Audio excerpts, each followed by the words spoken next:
In the global race to build artificial intelligence, you have companies that design the brains, and then you have the companies that build the body.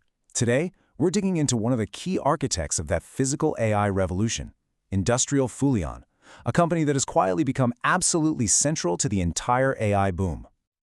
You know, the whole story of Industrial Fulion, or FII, really boils down to one massive strategic shift. They have pivoted from being a giant in the Apple chain, think consumer electronics, to becoming an essential builder for the NVIDIA chain, which is the hardware that actually powers AI. And let's be clear, this isn't just about switching customers, it's a huge leap up the entire value chain. So, to really understand how they're pulling this off, we're going to break it down into 5 key parts. We'll look at the strategy, find the new growth engine, do a deep dive on the financials, see where they fit in the global AI race, and finally, look at the risks on the horizon. All right, let's start with that transformation. Industrial Fulion, it came out of the Foxconn Group, famous for its incredible scale in high-end manufacturing. But over the past few years, it's very deliberately reshaped its identity. It's moving from being just a manufacturer for consumer brands to being a foundational piece of the entire digital economy, with AI right at its heart. This value chain leap is really the core idea here. What it means is getting away from the ups and downs of the lower-margin consumer gadget business and diving headfirst into the complex, high-value world of AI infrastructure. We're talking about the really critical stuff: the servers, the high-speed switches, the advanced cooling systems, the very backbone that makes large-scale AI even possible. Okay, so that's the strategy. But how does it actually look inside the business? FIE is split into 3 main parts: cloud computing, communications and mobile networks, and industrial internet. So the big question is, which one is the real engine driving all this growth we're hearing about? Well, the numbers make it pretty clear. In 2024, for the first time in the company's history, the cloud computing segment became its biggest business, bringing in over half of all revenue.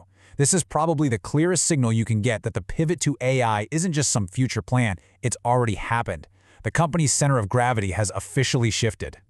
And when you look inside that cloud segment, the growth is just staggering. In 2024, revenue from AI servers alone exploded, jumping by more than 150% year over year. That's not just growth, that's a tidal wave of demand for AI hardware. And that momentum is not slowing down.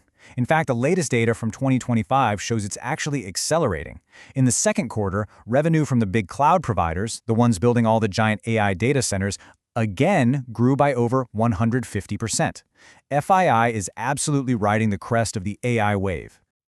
So we can see the business is transforming, but what does that actually mean for the financials? Let's get into the hard numbers, because this is where the strategy really proves itself out.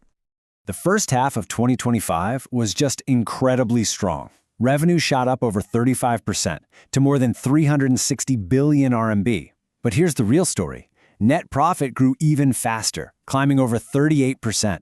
And that tells you something really important is happening with profitability.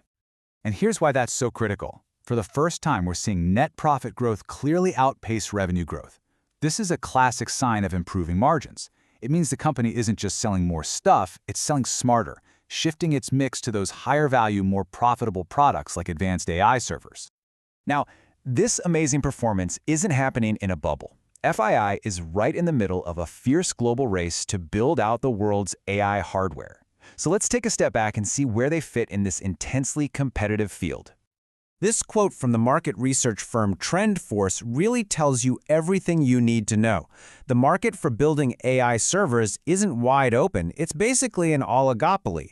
A very small group of highly specialized companies, these original design manufacturers or ODMs, build almost 90% of the world's AI servers, and Industrial Fulion is a leader within that dominant group. So when you look at their main rivals like Quanta and Wistron, FII's key advantage really comes into focus.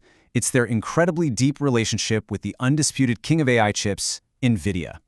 They work together on co-development, meaning FII is involved from the earliest design stages of brand new, cutting-edge platforms like the GB200.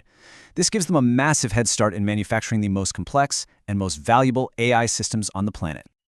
Of course, with this kind of explosive growth and dominant market position, there are always risks. And to get a complete picture, it's absolutely crucial we look at the challenges the company has to navigate.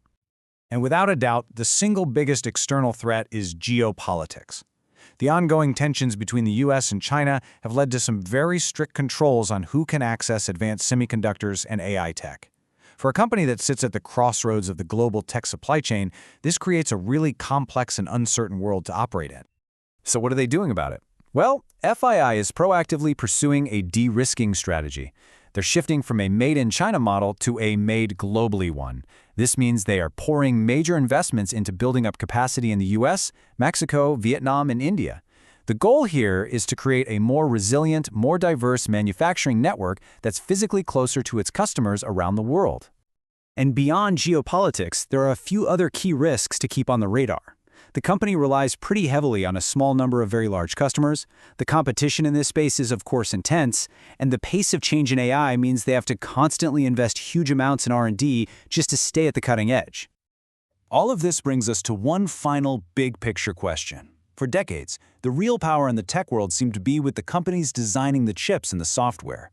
But as AI becomes a physical arms race, one that requires these unbelievably complex machines built at a scale we've never seen before, you have to wonder if that's changing. As AI reshapes our world, who really holds the power? The designers of the brain or the builders of the body?